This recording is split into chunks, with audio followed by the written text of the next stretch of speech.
once was as meek as a newborn lamb, I'm now submurgatroid. Ha ha!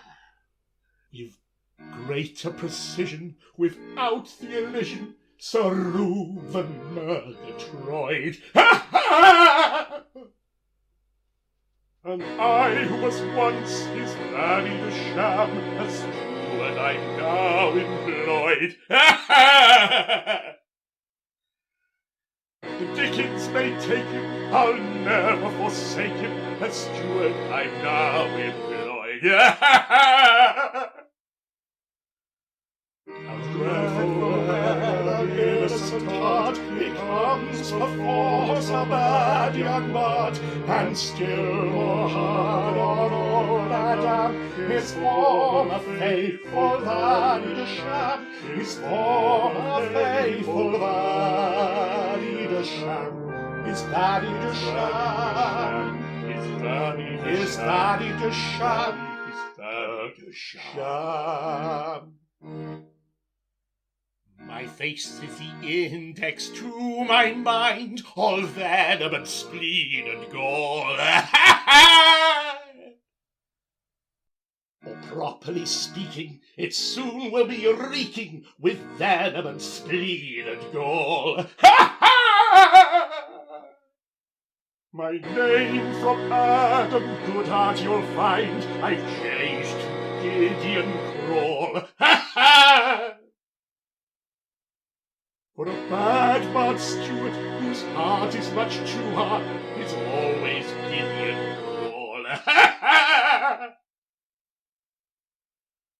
Providential when you find the face an index to the mind, and evil men compelled to call themselves by names like Gideon Crawl, to call by names like Gideon Crawl, like Gideon Crawl, like Gideon, like Gideon, like Gideon, Gideon Crawl.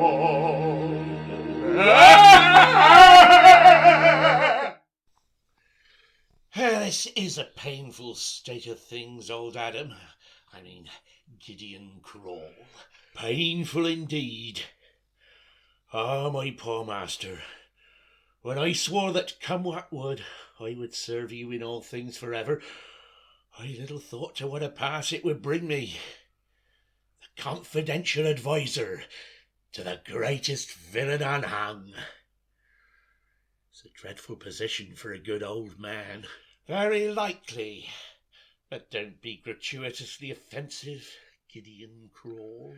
Sir, I am the ready instrument of your abominable misdeeds, because I have sworn to obey you in all things.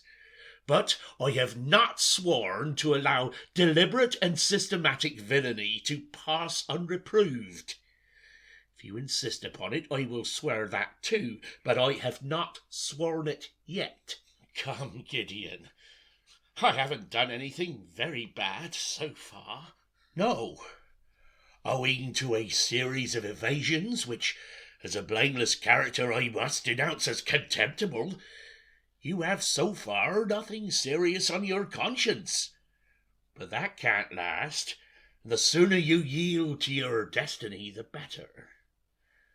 Now, sir, to business.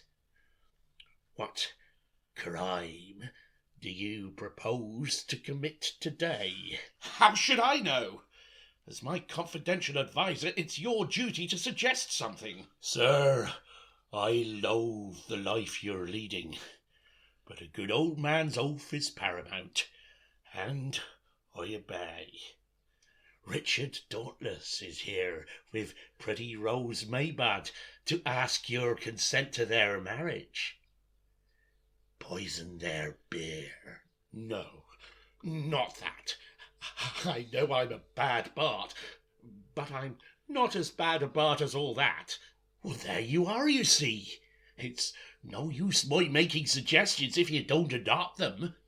How would it be, do you think, were I to lure him here with cunning wile?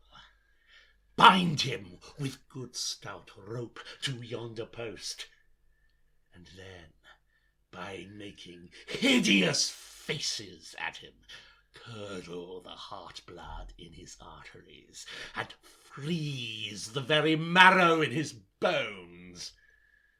How say you, Adam? I mean, Gideon. Is not the scheme well planned? It would be simply rude, nothing more. Now, if you were to seize Rose Maybud and confine her in the lowest dungeon beneath the castle moat, that would be disgraceful indeed.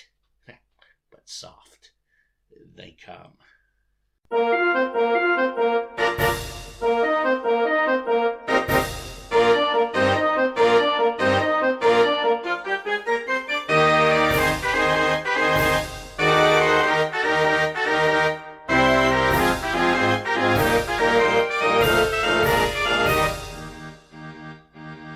Happily coupled are we, you see. I am a jolly Jack Tar by star, and you are the fairest, the richest and rarest of innocent lasses you are, by far, of innocent lasses you are. And by a favouring gale you'll sail over life's treacherous sea with me, and as for bad weather we'll brave it together, and you shall creep under my lee, my wee. And you shall creep under my lee, my wee. For you are such a smart little craft, such a neat little sweet little craft, such a bright little tight little slight little light little prim little craft. Oh, she is such a smart little craft, such a thin little sweet little craft, such a bright little tight little slight little light little prim little craft. My hopes will be blighted, I fear, my dear. In a month you'll be going to sea quite free, and all of my wishes you'll throw to the fishes, as though they were never to be. For me, as though they were never to be. And I shall be left all alone to moan and weep at your cruel deceit complete, while you'll be asserting your freedom by flirting with every woman you meet. You cheat with every woman you meet. Ah, though I am such a smart little craft, such a neat little sweet little craft, such a bright little tight little slight little light little trim little craft. Oh, she is such a smart little craft, such a neat little sweet little craft, such a bright little tight little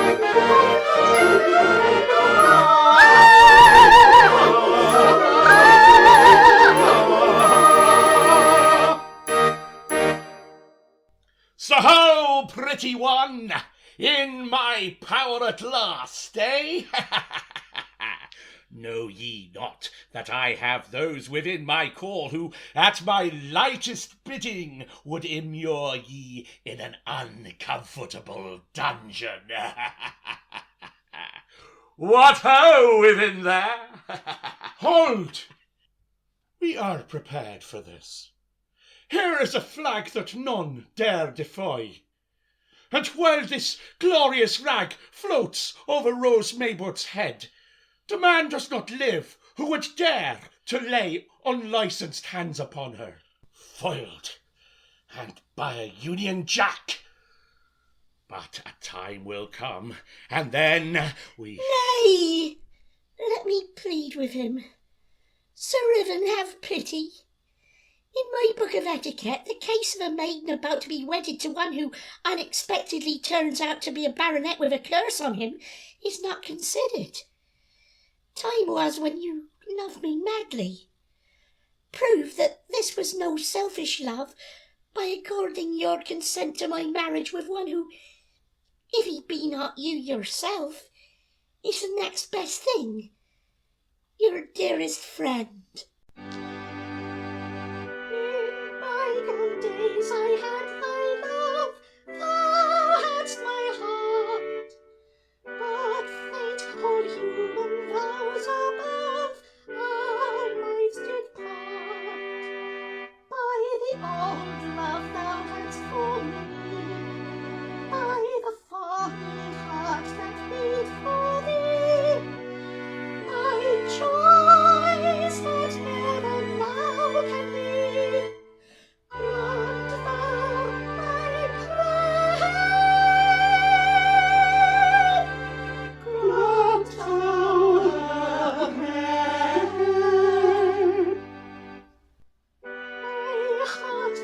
once in truth was thy another case.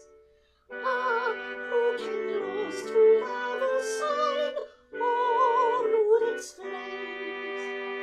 Ah, plighted heart and gently bless the seal of thy consent impress upon a promised necklace. Grant thou, I pray, grant thou a prayer.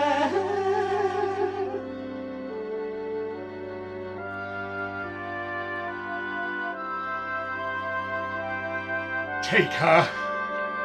I yield.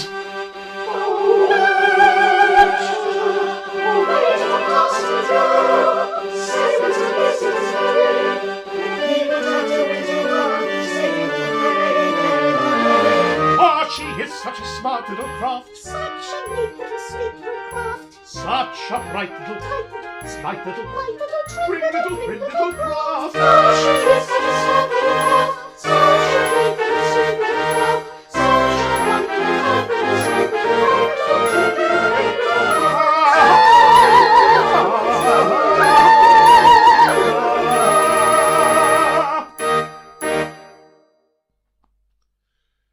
For a week I have fulfilled my accursed doom. I have duly committed a crime a day.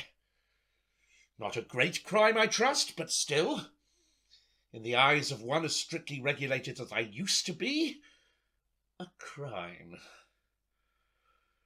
But will my ghostly ancestors be satisfied with what I have done? Or will they regard it as an unworthy subterfuge? Oh, my forefathers, wallowers in blood! There came at last a day when, sick of crime, you, each and every, vowed to sin no more, and so, in agony, called welcome death to free you from your cloying guiltiness. Let the sweet psalm of that repentant hour soften your long-dead hearts, and tune your souls to mercy on your poor posterity.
coronet of RUDDYGORE, last of a cursed line.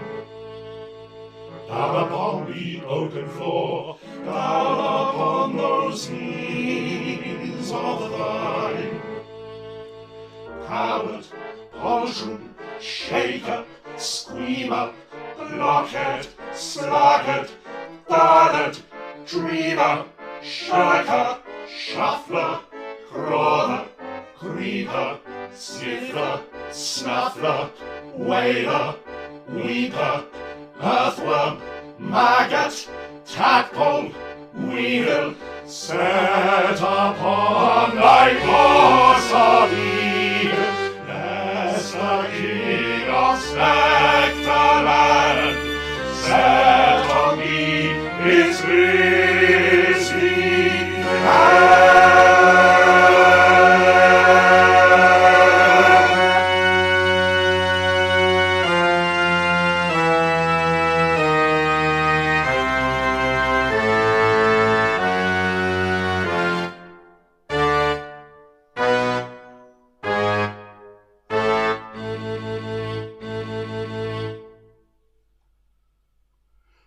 By the curse upon our race, and cursed, all accursed, each inheriting this place. Oh, shake it, dare take it, must perforce, or yea or nay, yea or nay. Do a deadly crime each day. Fire and thunder, need not under, some atrocious crime committed. Day the world requited. Beware, beware, beware. Gaunt vision, who art thou, that thus with icy glare and stern relentless brow appearest, who knows how? I am the spectre of the late Sir Roderick Murgatroyd, who comes to warn thee that thy fate thou canst not now avoid. Alas, poor ghost, the pity you express for nothing goes. We spectres are a jollier crew than you perhaps suppose. We spectres are a jollier crew than you perhaps suppose.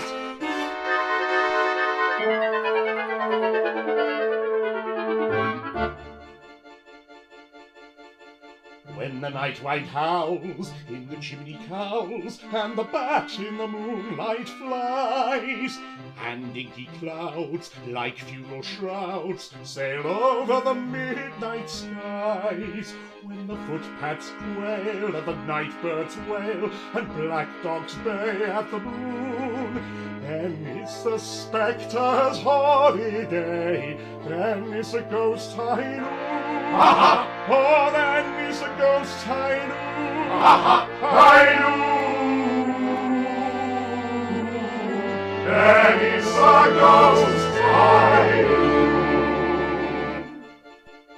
As a sob of the breeze sweeps over the trees, and the mists lie low on the fen, from grey tombstones are gathered the bones that once were women and men, and away they go with a mop and a bow to the revel that ends too soon. For cockcrow limits a holiday, the dead of the night's high noon. The dead of the night's high noon. High noon. The dead of the night's high noon. And then each ghost, with his lady toast, to their churchyard beds take flight, with a kiss perhaps on her lantern chaps, and a grisly grim good night, till the welcome knell of the midnight bell rings forth its jolliest tune, and ushers in our next high holiday, the dead of the night's high noon. The dead of the night's high noon. High noon. The dead of the night's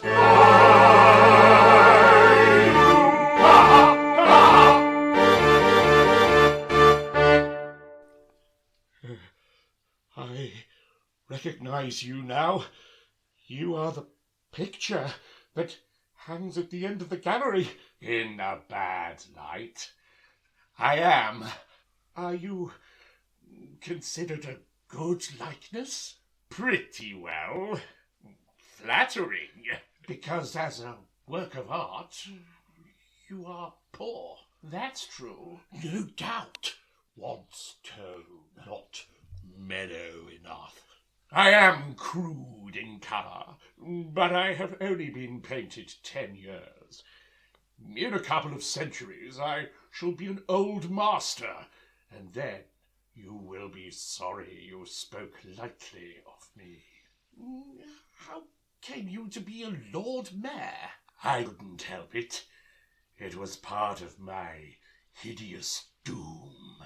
Poor soul. And may I ask why you have left your frames? It is our duty to see that our successors commit their daily crime in a conscientious and workmanlike fashion.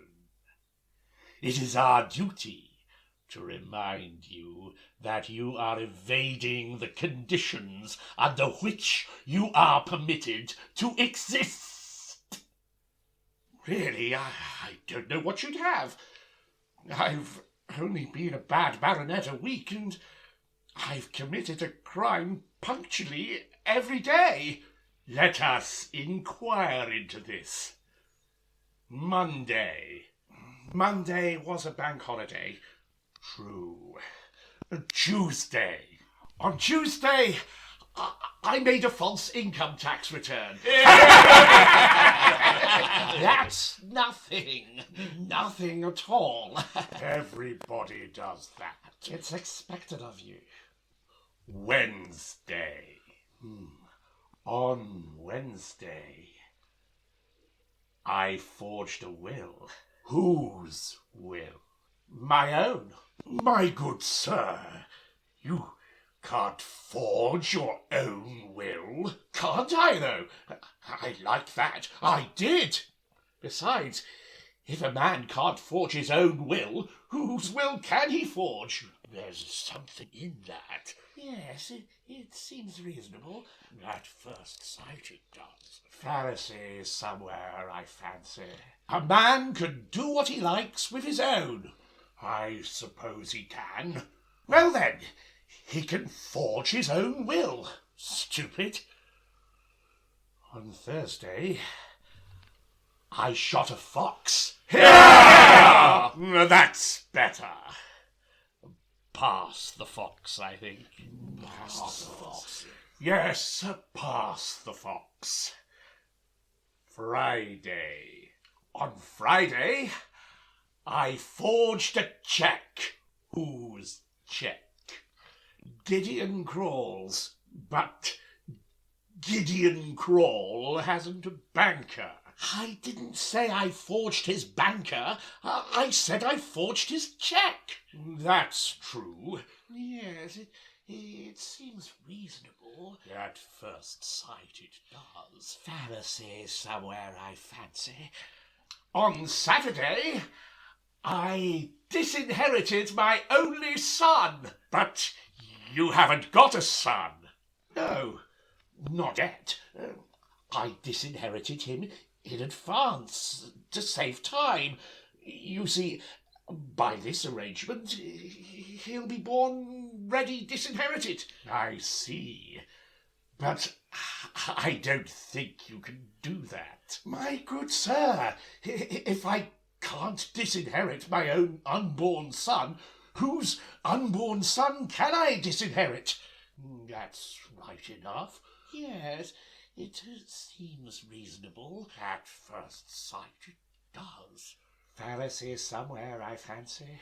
Yes, all these arguments sound very well, but I can't help thinking that if they were reduced to syllogistic form, they wouldn't hold water. Now, quite understand us. We are foggy, but we don't allow our fogginess to be presumed upon.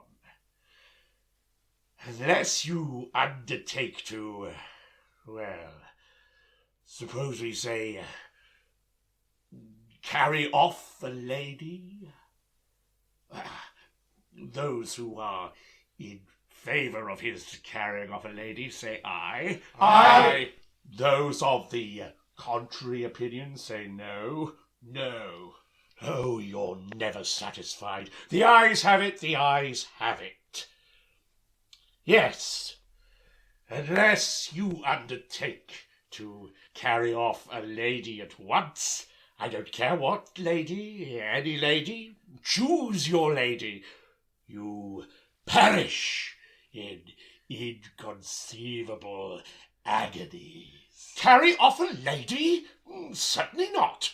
On any account. I've the greatest respect for ladies, and I wouldn't want to do anything of the kind for worlds. No, I'm not that kind of baronet, I assure you. If that's all you've got to say, you'd better go back to your frames. Very well. Then let the agonies commence! I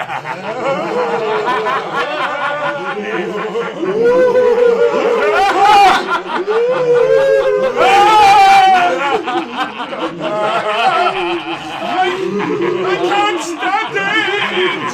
Painful, isn't it? It gets worse by degrees. Stop a bit! Stop it, William! I want to speak! Better? Yes. Better now. Whew. Well, do you consent? But it's such an ungentlemanly thing to do. As you please. Carry on! I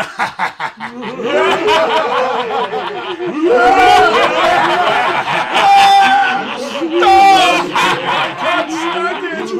I agree! I promise! It shall be done. Today? Today. At once? At once. I retract. I apologize. I had no idea it was anything like that. He heals, he answers to our call. We do not ask for more. A sturdy fellow after all, his name is RUDDYGORE. A sturdy fellow after all, his name is RUDDYGORE. All perishing unheard of woe, who dare mystify. We want your pardon ere we go. We want your pardon ere we go, for having agonized so. So pardon us, so pardon us, so pardon us, or die. So pardon us, so pardon us, so pardon us, or die. I pardon you. I pardon you. He pardons us, he pardons us, he pardons us. Ah!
My poor master, you're not well. I mean, Gideon Crawl, it won't do. I've seen him. All my ancestors, they're just gone. They say that I must do something desperate at once, or perish in horrible agonies. Go to yonder village, carry off a maiden, bring her here at once. Anyone, I don't care which. Master, not a word, but obey. Fly!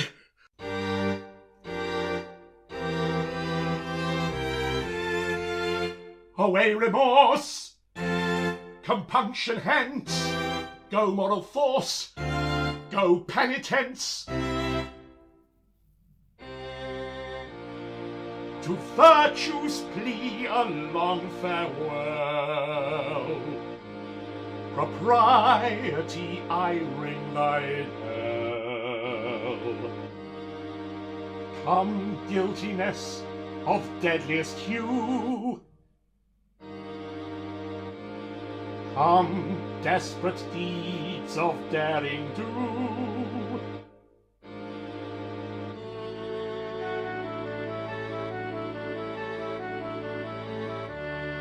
For 35 years I've been sober and wary. My favourite tipple came straight from a dairy. I kept guinea pigs and a Belgian canary, a squirrel, white mice and a small black and tan. I played on the flute and I drank lemon squashes. I wore chamois leather, thick boots, macintoshes, and things that will someday be known as galoshes, the type of a highly respectable man.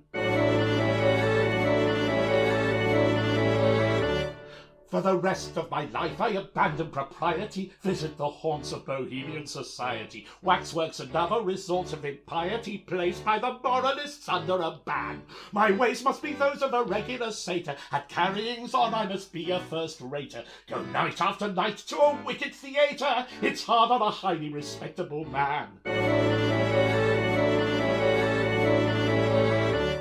Well, the man who has spent the first half of his tether on all the bad deeds you can bracket together, then goes and repents, it's a cap in his feather. Society pets him as much as it can. It's a comfort to think if I now go a cropper, I shan't on the whole have done much more improper than he who was once an abandoned tip-topper, but now is a highly respectable man.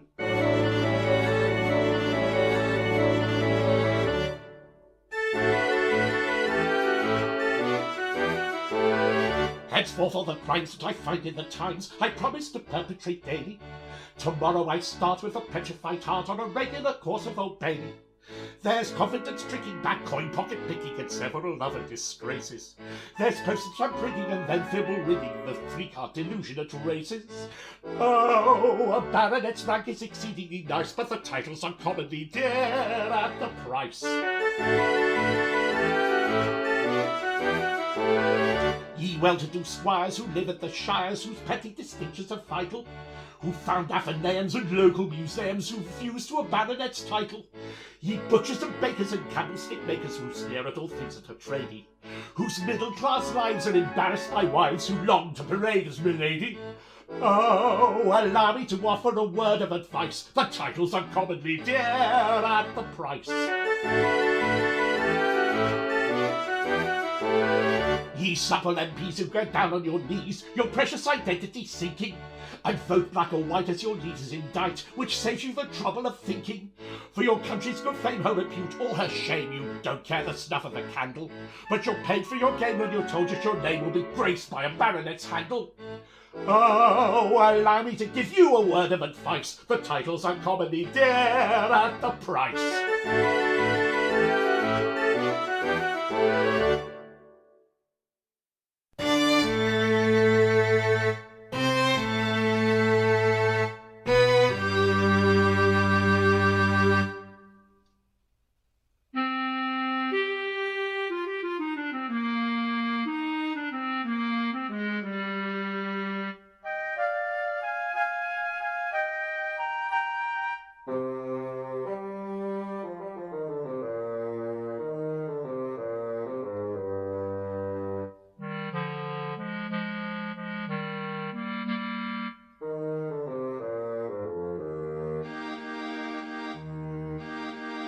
I once was a very abandoned person, making the most of evil chances. nobody could conceive a worsen. Even in all the old romances, I blush for my wild extravagances. But be so kind to bear in mind, we were the victims of circumstances.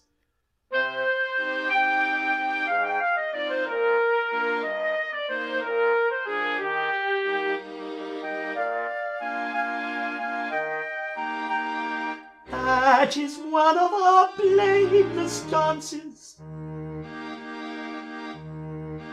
I was once an exceedingly odd young lady, suffering much from spleen and vapours. Clergymen thought my conduct shady. She did and spent much upon linen drapers. It certainly entertained the gapers. My ways were strange beyond all range. Paragraphs got into all the papers.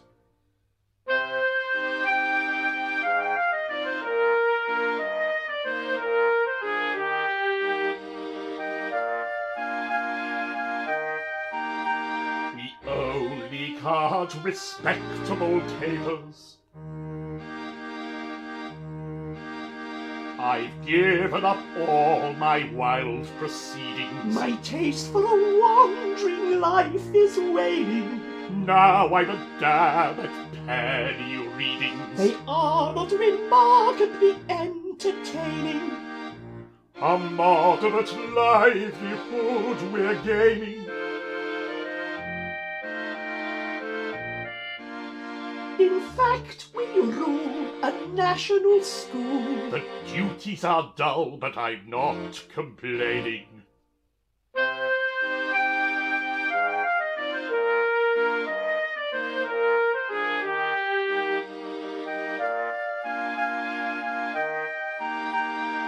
This sort of thing takes a deal of training. We have been married a week. One happy week. Our new life Is delightful indeed. so calm, So pure. so peaceful. So unimpassioned. Master, all this I owe to you. See, I am no longer wild and untidy. My hair is combed, my face is washed, my boots fit. Margaret, don't. Pray restrain yourself. Be demure, I beg. Demure it is. Then make it so. Remember, you are now a district visitor. A gentle district visitor. You are orderly, methodical, neat. You have your emotions well under control. I have. Master, when I think of all you have done for me, I fall at your feet. I embrace your ankles. I hug your knees. Hush! This is not well. This is calculated to provoke remark. Be composed, I beg.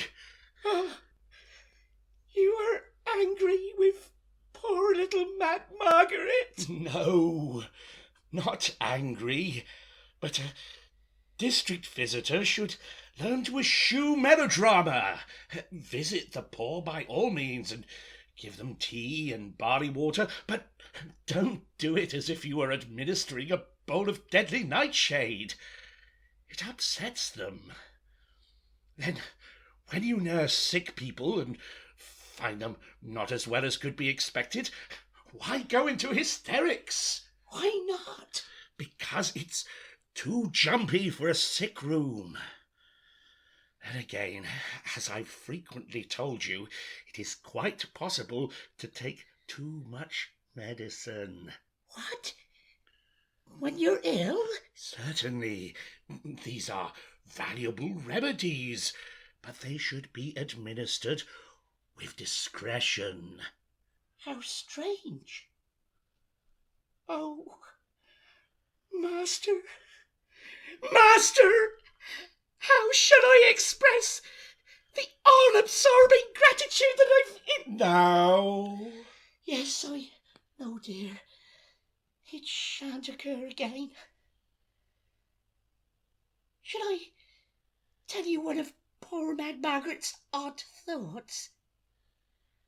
Well then, when I am lying awake at night, and the pale moonlight streams through the latticed casement, strange fancies crowd upon my poor mad brain, and I sometimes think that if we could hit upon some word for you to use whenever I am about to relapse, some word that teems with hidden meaning, like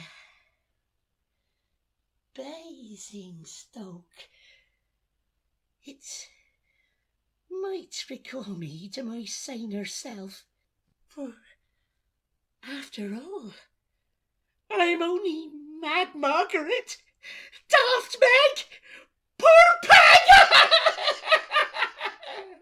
Poor child. She wanders, but soft. Someone comes. Margaret, pray recollect yourself. Basingstoke, I beg. Margaret, if you don't Basingstoke at once, I shall be seriously angry. Basingstoke it is. Then make it so. Despard! And his young wife. This visit is unexpected. Shall I fly at him? Shall I tear him limb from limb? Shall I rend him asunder? Say but the word and... Basingstoke.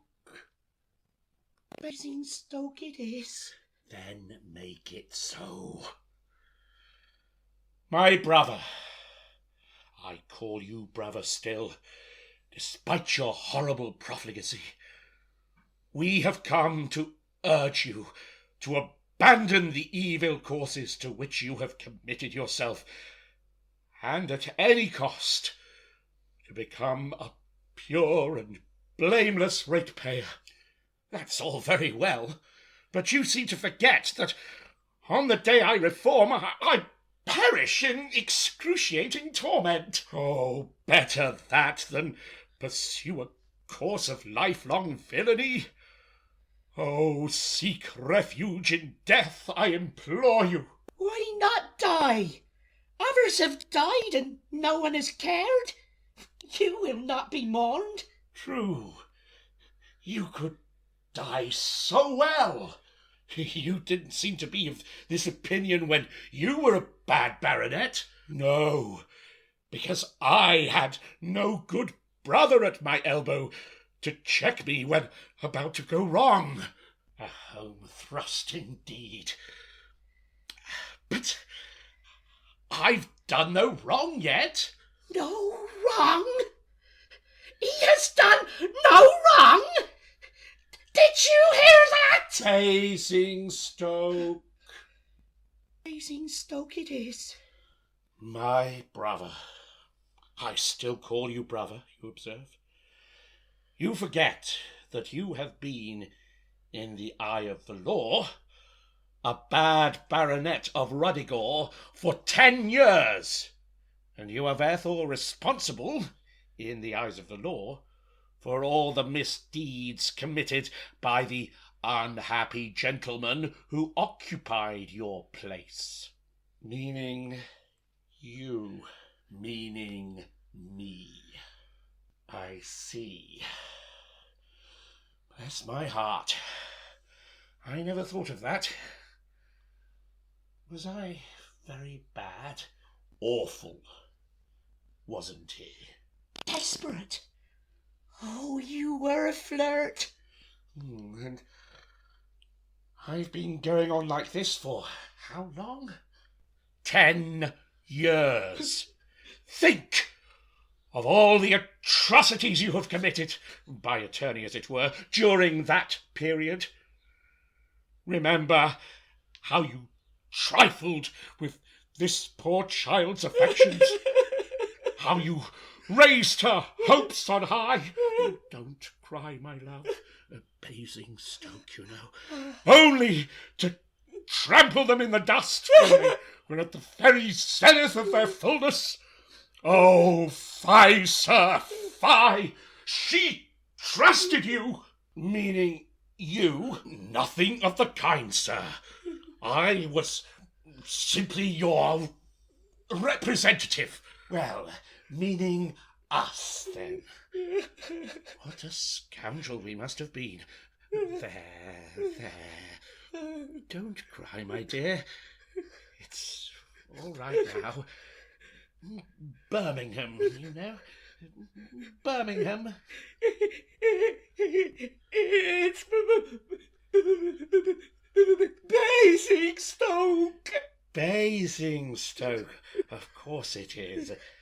Basingstoke. Then make it so. There. It's all right. He's married you now. That is, I've married you. Oh, I say, which of us has married her? Oh, I've married her. Oh, I'm glad of that. Yes, he's married you now. And anything more disreputable than my conduct seems to have been, I've never even heard of. But my mind is made up. I will defy my ancestors. I will refuse to obey their behests, thus, by courting death, atone in some degree for the infamy of my career. I knew it! I knew it! God bless you! Basingstoke. Basingstoke it is.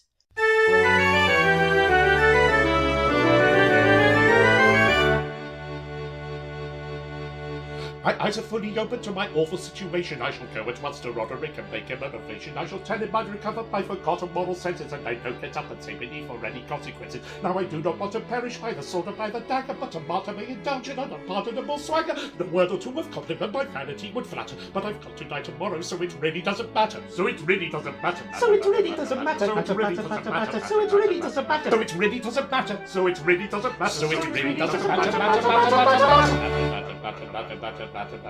If I were not a little mad and generally silly, I should give you my advice upon the subject willy-nilly. I should show you in a book how to grapple with a question, and you'd really be astonished at the force of my suggestion on the subject. I should write you a brief valuable letter full of excellent suggestions when I feel a little better, but at present I'm afraid I am as mad as any hat, so I'll keep them to myself, and my opinion doesn't matter. Her opinion doesn't matter. Her opinion doesn't matter. Her opinion doesn't matter. Her opinion doesn't matter. My opinion doesn't matter. Her opinion doesn't matter. Her opinion doesn't matter.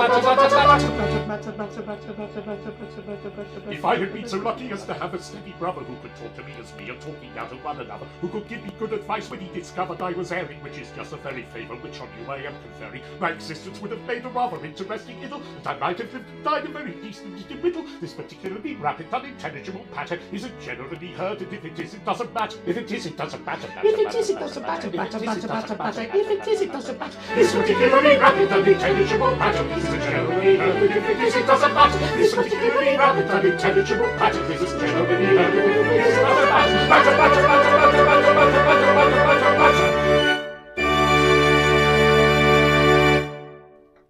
Yes, my mind is made up. I don't know what crimes I may not have committed by deputy, but since I've been the worst baronet that ever lived, my life has been practically blameless.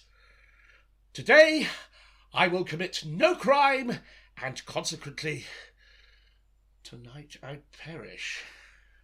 Master, the deed is done. What deed? She is here, alone, unprotected. Who? The maiden. I've carried her off. I had a hard task, for she fought like a tiger cat. Great heavens, I had forgotten her.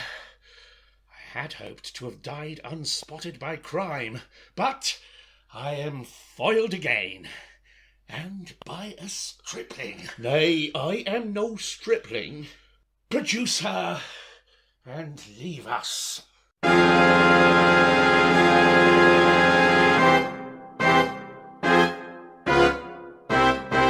Dame Hannah, this is not what I expected. Well, sir, and what would you with me? Oh, you have begun bravely, bravely indeed. Unappalled by the calm dignity of blameless womanhood, your minion has torn me from my spotless home and dragged me, blindfolded, shrieking, through edges, over stiles, and across a very difficult country. Prompted by I know not what infernal motive, he has carried me hither, unprotected, save by the atmosphere of innocence that environs a pure and spotless woman, and left me helpless and trembling at your mercy. Yet not helpless, coward sir, for approach one step, nay, but the 20th part of 1 poor inch, and this poignard shall teach ye what it is to lay unholy hands on old Stephen Trusty's daughter. Madam, I am extremely sorry for this. It is not at all what I intended. Circumstances of a delicate nature compelled me to request your presence in this confounded castle for a brief period. But anything more correct, more deeply respectful than my intentions towards you, it would be impossible for anyone, however particular, to desire. Am I a toy? A bauble? A pretty plaything? To grace your roistering banquets and amuse your rival friends? Am I due jar to while away an idle hour withal, and then be cast aside like some old glove when the whim quits you? Hark ye, sir, do you take me for a gar of this description? Certainly not. Nothing of the kind. Anything more profoundly respectable and... Bah! I am not to be tricked by smooth words, hypocrite.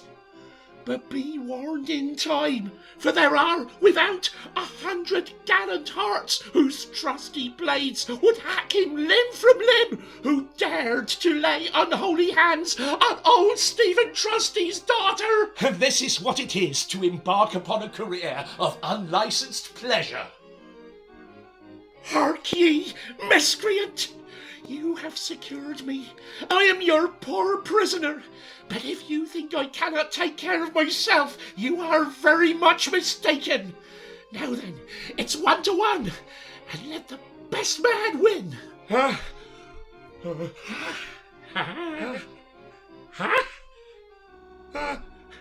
Don't look at me like that! I can't bear it! Roderick! Uncle! Save me!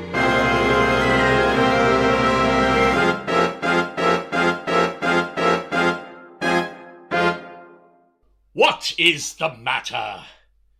Have you carried her off? I have. She is there. Look at her. She terrifies me. Little nannykin. Roddy Doddy. My own old love. Why, how came you here? This brute. He carried me off. Bodily. But I'll show him. Stop! What do you mean by carrying off this lady? Are you aware that once upon a time she was engaged to be married to me? I'm very angry indeed. Now, I hope this will be a lesson to you in future not to be... Hold your tongue, sir. Yes, Uncle.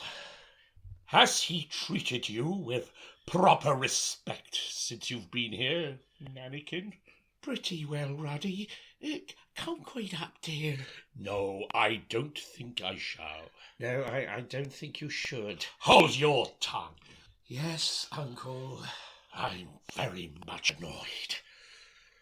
Have you given him any encouragement? Have I given you any encouragement? Frankly now, have I? No, frankly, you have not.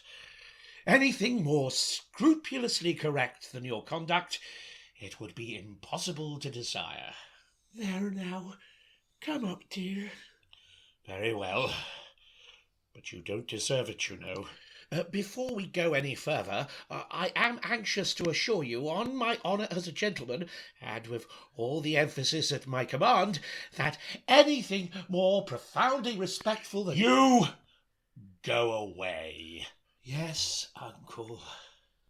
This is a strange meeting after so many years. Very. I thought you were dead. I am. I died 10 years ago. And are you pretty comfortable? Pretty well, that is. Yes, pretty well. You don't deserve to be. You bad boy.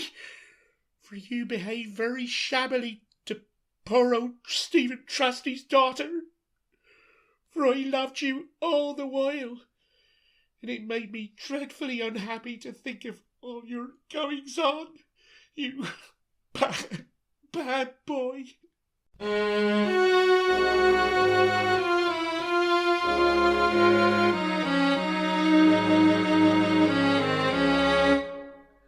There grew a little flower neath a great oak tree, when the tempest gan to lower, little heeded she. No need had she to cower, for she dreaded not its power. She was happy in the bower of her great oak tree, sing hey like a day.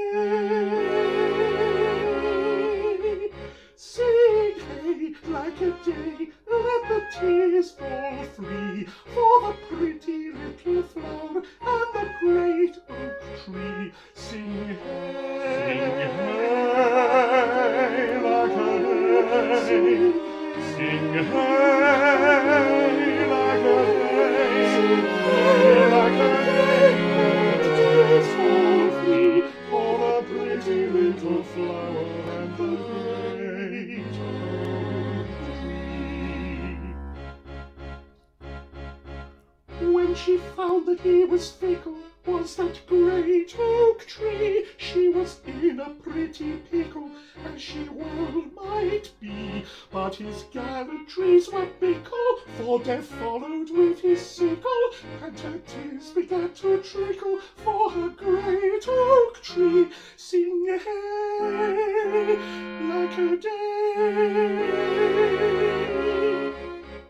Sing hey like a day, let the tears fall free, for the pretty little flower and the great oak tree. Sing hey like a day. Sing hey like a day. Hey like a day, let the tears fall free, for the pretty little flower and the great oak tree.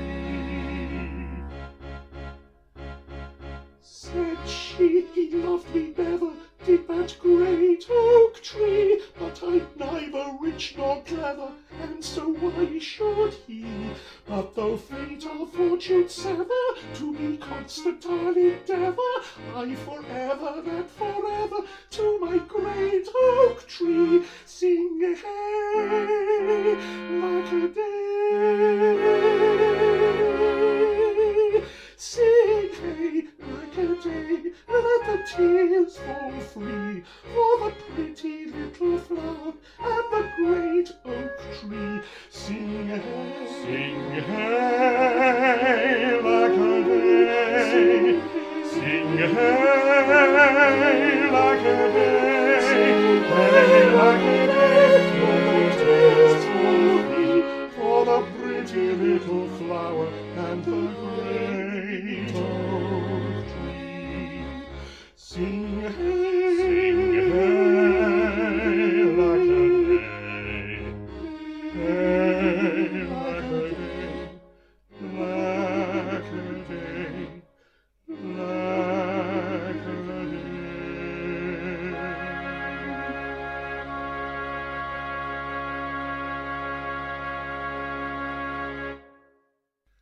Little mannikin, Ruddy-duddy. it's not too late, is it? Oh, Ruddy. I'm quite respectable now, you know. But you're a ghost, ain't you? Well, yes. A kind of ghost. But what would be my legal status as a ghost's wife? It would be a very respectable position. But I should be the wife of a dead husband, Ruddy. No doubt. But the wife of a dead husband is a widow, Ruddy. I suppose she is.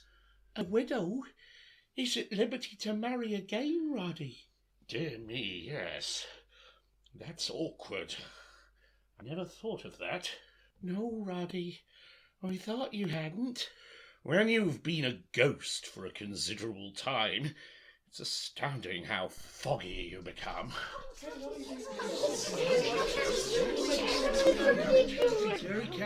Stop a bit, both of you. This intrusion is unmannerly. I'm surprised at you. I can't stop to apologise. An idea has just occurred to me. A baronet of RUDDYGORE can only die through refusing to commit his daily crime. No doubt.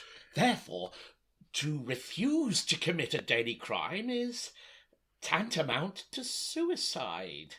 It would seem so. But suicide is itself a crime, and by your own showing, you ought never to have died at all. I see. I understand. Then I'm practically alive. Every man jack of you. My brother ancestors, down from your frames. You believe yourselves to be dead. You may take it from me that you're not, and an application to the Supreme Court is all that is necessary to prove that you never ought to have died at all. Hooray! Rose, when you believed that I was a simple farmer, I believe you loved me. Madly, passionately. But when I became a bad baronet, you very properly loved Richard instead. Passionately, madly. But if I should turn out not to be a bad baronet after all, how would you love me then? Madly, passionately. As before? Why, of course. My darling. Will you be quiet? Belay, me lad, belay, you don't understand. Oh, sir, belay, if it's absolutely necessary. Belay? Certainly not. You see, it's like this. As all my ancestors are alive, it follows, as a matter of course, that the eldest of them is the family baronet, and I revert to my former condition. Well, I think it's exceedingly unfair. Here, great uncle, allow me to present you Sir Rupert Murgatroyd, Baronet of RUDDYGORE. Pharisee somewhere, I fancy.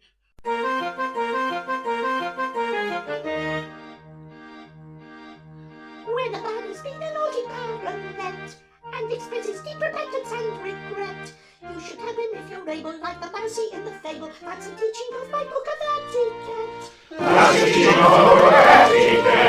Having been a wicked baronet, O meek, once again a modest livelihood I seek, Agricultural employment is to be a keen enjoyment, for I'm naturally diffident and meek.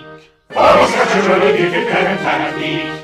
If you ask me why I do not pipe my eye, like an honest British sailor I reply, that with store of for my missus there be bread and cheese and kisses, which is just the sort of ration I enjoy. Which is just the sort of ration you enjoy. Prompted by a keen desire to evoke all the blessed calm of matrimony's yoke, we shall toddle off tomorrow from this scene of sin and sorrow for to settle in the town of Basingstoke. Prompted by a keen desire to evoke all the blessed calm of matrimony's yoke, they will toddle off tomorrow from this scene of sin and sorrow for to settle in the town of Basingstoke. Oh, happy the lily when kissed by the bee, and sing tranquilly quite happy is he. And happy the lily that hangs in her bright, and happy the lily of hounds, and lily of lovers, and he embraces his bride, embraces his bride, embraces his bride.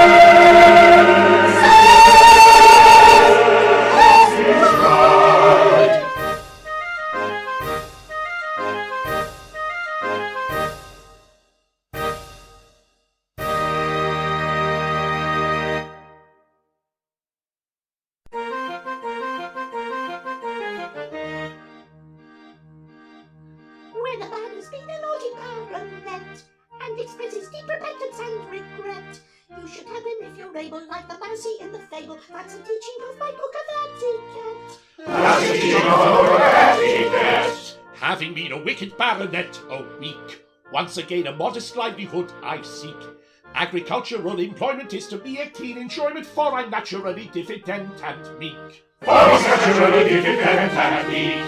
If you ask me why I do not pipe my eye, like an honest British sailor I reply, that with store of for my missus there be bread and cheese and kisses, which is just the sort of ration I enjoy. Which is just the sort of ration you enjoy. Prompted by a keen desire to evoke all the blessed calm of matrimony's yoke, we shall toddle off tomorrow from this scene of sin and sorrow for to settle in the town of Basingstoke.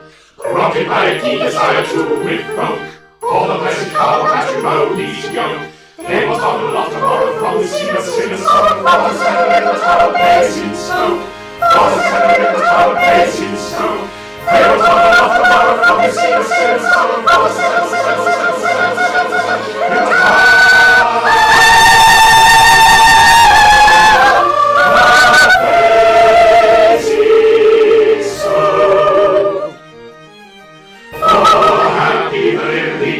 The lily when kissed by the bee,